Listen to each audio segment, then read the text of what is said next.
Okay, alright. Welcome back to my YouTube channel. I'm Mondays Vlog. Eto.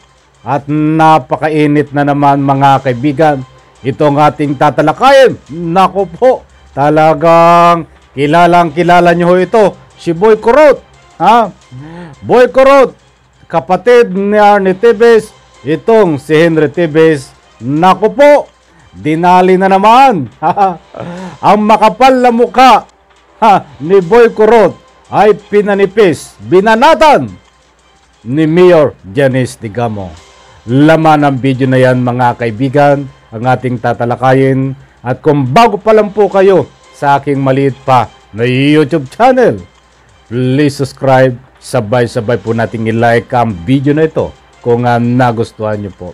Ako po'y muling nagpapaalala mga kaibigan, kung pwede lang ho, patapusin po nating panoorin ang kabuuan ng vlog na ito at nang sa ganun ho, lubos nating maunawaan. Heto na, samahan niyo po ako mga kaibigan. Hindi nila matanggap na babalik siyang governor. And tapos sasabihin lang nila hindi sila terorista. Ay, mahiya naman sila. Matuto silang mahiya. Ikaw ba, ma'am, bahay mo, governor ka, papasukin, pagpaparilin yung lahat ng mga tao doon? How can Pride Henry Tevez be considered a terrorist when he himself was a victim of terrorism? Your reaction to that? How can he not be tagged as a terrorist? You know, ma'am, I still have the video with me. My husband, before we fly to Manila sometime in October for his oath-taking, my husband received an intelligence report, a call. He was warned that these two brothers are really plotting something to him. Hindi nila matanggap na babalik siyang governor. And then I took a video, my husband himself was saying in that video kung ano yung sinabi sa intel report nang tinawagan siya, yun rin yung nirepeat niya nang i-capture ko on video na sinabi niya, the two brothers, Henry and Arnie. Now, several months after, my husband was gunned down in our very own residence. Tapos, hindi sila terorista. How will Henry explain all the explosives that was excavated in Tulong? Lahat ng operations system doon, ma'am, from president down to operations manager, Tevez po ang nakaposisyon doon. How will they deny those items being excavated in Tulong? Tapos sasabihin lang nila hindi sila terorista? Ay, mahiya naman sila. Matuto silang mahiya. Mayor, what are the expectations now after this resolution coming from the ATC? Do you think that this is going to be enough for the congressman to finally come home and face the music? More than enough po. More than enough. Because if they will just pay attention to what happens to us. Ikaw ba, ma'am, bahay mo, governor ka, papasukin, pagpaparilin yung lahat ng mga tao doon, tapos hindi sila terorista, tapos walang mananagot, tapos walang makukuhang hustisya? Because if that will really happen, ma'am, we will be looking for justice in the wrong places. I will look for justice in the wrong place pag hindi nangyari yan. Naku po, talagang nadali. Nadali na naman ito mga kaibigan. Iyan ho si Boy Kurot, ang kapatid do ng leader ng terorista na si Arnie Tevez. Si Boy Kurot po, pag sinabing Boy Kurot, ito ay si Pride Henry Tevez. Palakpakan. At inuulit ko pong Boy Kurot, baka mamaya ay malito kayo at ninyo makilala. Kaya ito, pinapakilala ko po sa inyo. Si Boy Kurot, walang iba, si Pride Henry Tevez. Sapagkat lagi yung sinasabi nito sa social media, hindi daw po siya nangungurot man lang ng kapwa. Matagal na siya nagsiservisyo. Subalit, wala man lang siyang ika nga po charge na violence. Nako po, talagang lumantugtugin na ito. Ngayon naman, ay sige, bago tayo magpatuloy, maraming salamat at ipahintulot sa paggamit po ng inyong kaunting video clips, CNN. Maraming salamat po, shoutout. Ito, at dire-diretso na tayo. Talagang Matindi ito si Boy Kurot. Mantakin mo, pinag-iinit na naman ang antay nga. Pinag-iinit naman ang nagpupuyo na damdamin. Ay, dapat lang mag-init lang dito dahil ito ang biktima di ba? Sila po ang ika nga po ay ang mga mahal sa buhay ay nawala. Makikita nyo sinabihan pa nga diyan sa ruling ng video ay talagang makapal. Makapal ang mukha. Talagang patingin nga itong talagang makapal. Ayon po kay Mayor Janice Digamo ay talagang makapal ang mukha nitong si Boy Kurot, mga kaibigan. Titingnan nga po natin dito kung ano yung sinasabi ni Mayor Janice Digamo na itong si Boy Kurot ay makapal ang mukha. Titingnan ko nga, nandyan talagang ay super talaga. Super. Ay nakikita ko talagang makapal mga kaibigan. Hindi ako may nagsabi niyan. Nagbabase lang po tayo dito sa ruling ng video.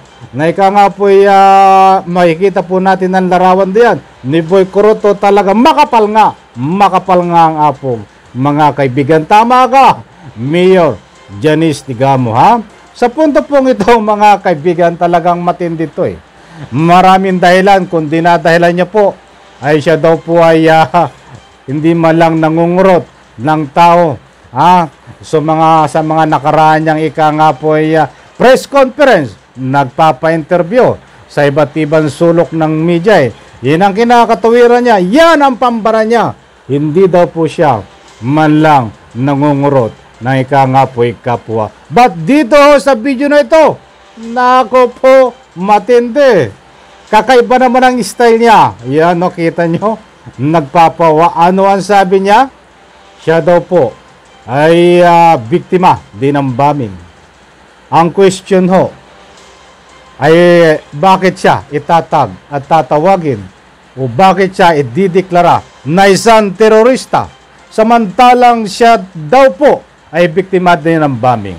Biktima nga din po ito ng bombing. May tama po siya doon, mga kaibigan. But lalong lumakas ang tama nito. Mga kaibigan. Magaling dumiskarte, di ba? Pero hindi naman makakalusot. Porque ba biktima ka ng bombing? Ang mga nagawa mong kasalanan ay hindi na nasusuriin, hindi mo na pagbabayaran. Yan ba ay lisensya mo na ika nga po pagiging biktima mo na ika nga po pagsabog, mga kaibigan. Yan ba ang lisensya mo?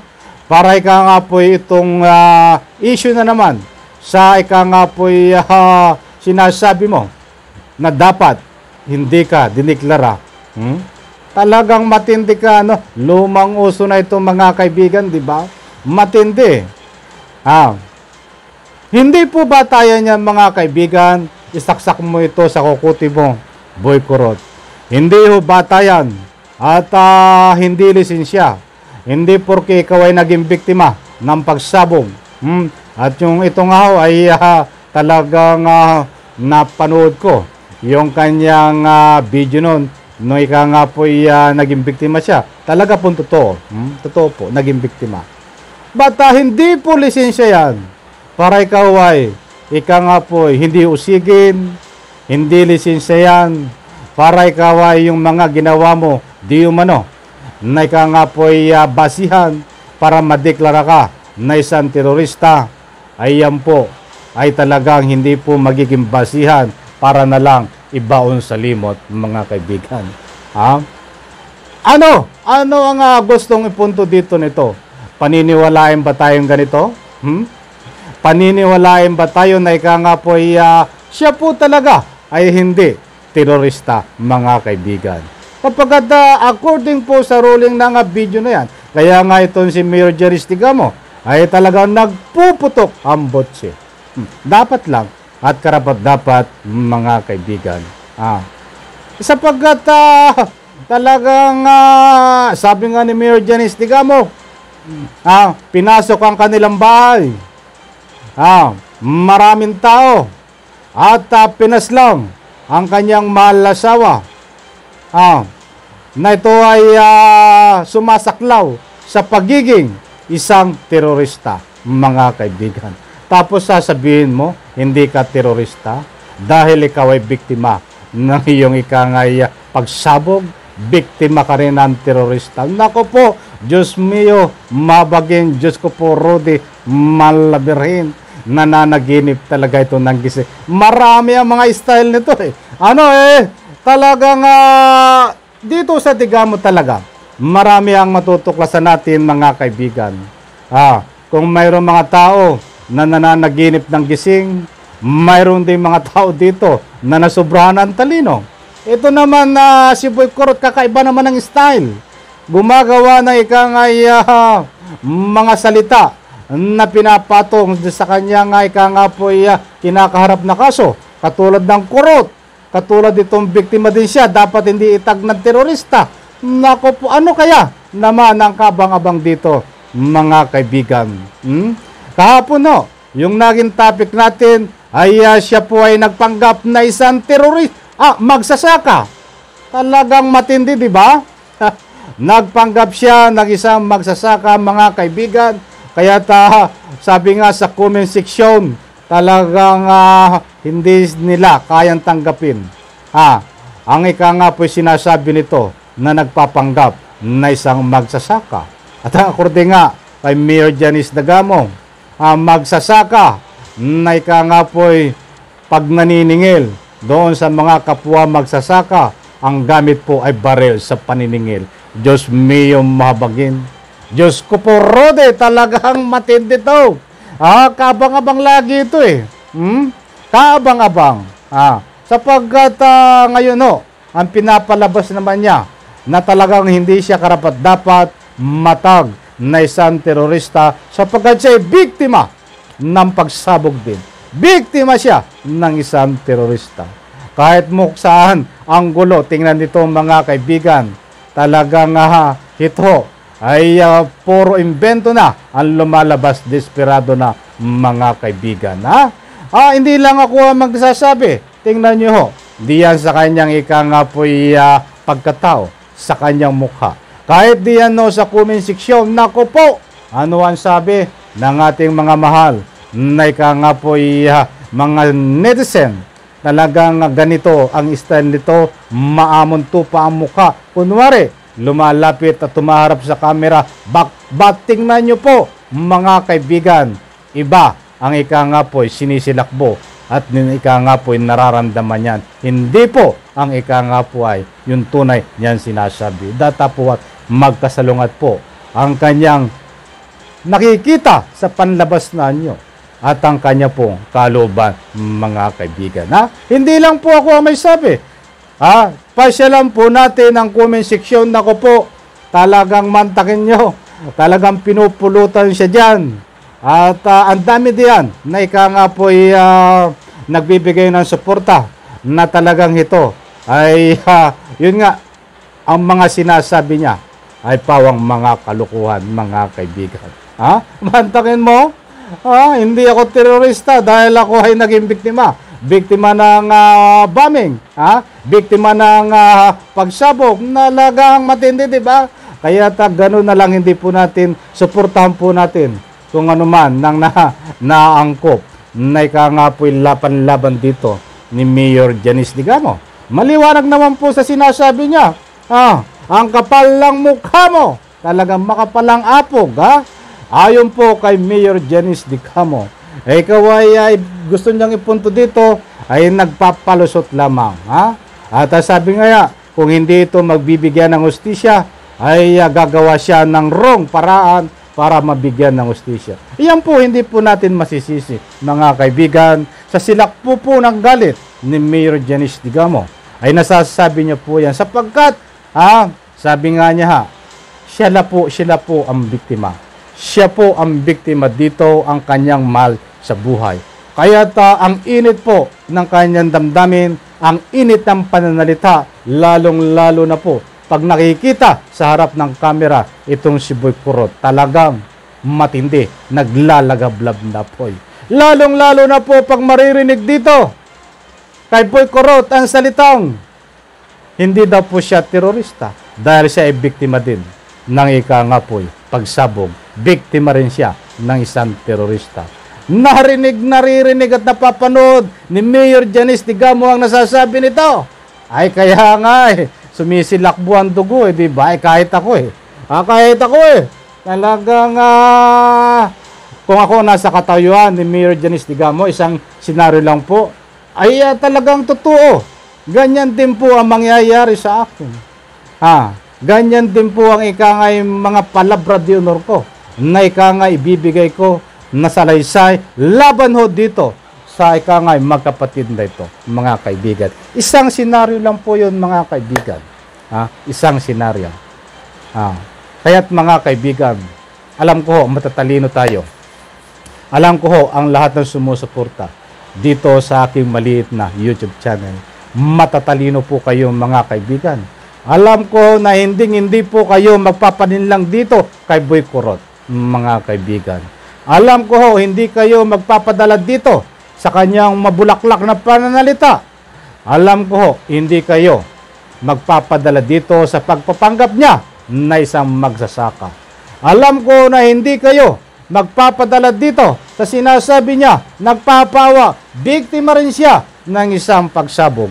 Biktima rin siya ng terorista. Paano ako magiging isang terorista?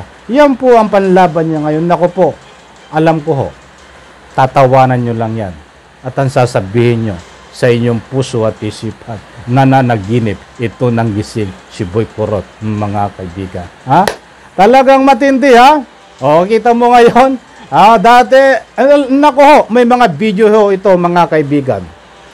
Kaya lang ang problema ay hindi ako marunong magbisaya. At karamihan ko pong viewers ay hindi naman Bisaya. Ay gusto ko sanang i-ano dito. Gusto ko sanang i-vlog yon at ipakita ko po sa inyo. Kasi usap-usapan sa social media, ito ay kung manalita ay mahinahon, pero kabalik rin po ang tunay na ugali. Sapagkat doon po sa mapapanood yung video sana na yon, kaya lang hindi ko pwedeng i-ano sa inyo Kasi nga hindi nyo maintindihan. Para siyang nakaharap, nananakot siya na tungkol sa pera ho. Pinababalik niya ang pera na ilang milyon, na marami siyang kaharap, talagang yung parang siyang hari, naghahari siya kung mag-aasta, mga kaibigan. Siguro nakuha niyo ang gusto kong ipunto. May video po yan. Kaya lang hindi ko mai-vlog dahil gusto ko pa nag-vlog ako, maintindihan po lahat. Bisaya. Matindi siya doon parang pelikula nga na nag-hari-harian na may sigarilyo, yung pinapausok na sigarilyo, tapos may ibalik mo, sabi niyang ganon. Talagang matindi. Kaya nga, tama po yung kumakalat sa social media, tama po ang pananaw ng taong bayan dito kay Boy Kurot na malumanay magsalita at titingnan mo talagang mabait. But ang tunay na pagkatao po nito, mga kaibigan, nako po, ang sinasabi nila po ay talagang may katotohanan na matindi pa kisa po dito sa kanyang kapatid na si Arnie Tevez. Ganyan nga ang sinyal, ganon, may sungay. Ito daw po si Arnie Tevez, ito daw po si Boy Kurot. Sungay Kung gano'n daw po katindi itong si Boy Kurot, mga kaibigan, ay itong si Arnie Tevez. Kung gaano katindi si Arnie Tevez, ay mas matindi pa itong si Boy Kurot, mga kaibigan. Sana po, mga kaibigan, nakuha nyo ang gusto kong ipunto. Ang lahat po na sinasabi ko dito ay pawang related po sa video na pinapakita natin at nagbabatay rin po tayo sa mga public opinion na binibigay diyan po sa comment section. Kung ano man ho ang nakaragdagan na public opinion po, yan po ay pawang nababatay din sa ruling ng video, mga kaibigan. Okay, shoutout po tayo, mga kaibigan. At heto muna, bilang pagpupugay dito sa ating masugid na mga taga-subaybay. Heto muna. Alam nyo, kayo ay importante sa akin. Pasensya na kung minsan nakakaligtaan ko kayong i-shoutout. At pag nasa camera ako, tapos na, sabi ko, nakalimutan ko pala. No? I'm very sorry. Heto. At buhat naman kay Chris Explorer. Mahirap, pasensya na, mahirap banggitin yung pangalan Kreslin Explorer. Ito, sabi niya, never kasi kayong gumawa ng mga masasama para sa mayroong peace ang buhay nyo. Lesson to learn sa mga politician. Ayan. Huwag kayong gumawa ng masama na maging peace ang buhay nyo, lalong-lalo na sa mga politician. Shoutout sa iyo, Kreslin Explorer. Ito pa, buhat naman kay Elordi Bailon. Kahit aso, walang maniwala na mabait siyang magkapatid. Ha? Mantakin mo. Kahit aso, walang maniwala na mabait ang magkapatid. Shoutout sa iyo at maraming salamat, Elordi Bailon. Ito pa, buhat naman kay Leonardo Bagaw. Shoutout sa iyo, Leonardo Bagaw. Ang resulta sa sobrang ingay niya bilang isang suspect ay siya ding nagdidiin ng maraming kaso. Ang madadamay niyang kapatid at mga anak hindi na sana mangyayari sa sarili kong palagay niyang abogado nagkulang sa advice sa kanyang kliyente. Ayan, maraming salamat sa iyo, Leonardo Bagaw, shout out. At heto pa, buhat naman kay Maritel Bangkel. Kahit ano pa ang magpagkukunwari nila na mabait sila, nakikita naman sa pagkatao ay talagang ikangapoy. Hindi kapanipaniwala sila ay mabait. Ayun, maraming salamat po ha sa lahat na nagbibigay ng public opinion. Kung hindi man po nabasa ang inyong public opinion sa susunod kong vlog, mga kaibigan, maraming salamat po at diyan po sa comment section. Wag po sana kayo magsawa magbigay ng public opinion. Sabay-sabay po nating i-like ang video na ito at pagpalain po tayo lahat, mga kaibigan. Bye-bye, maraming salamat po. Palakpakan!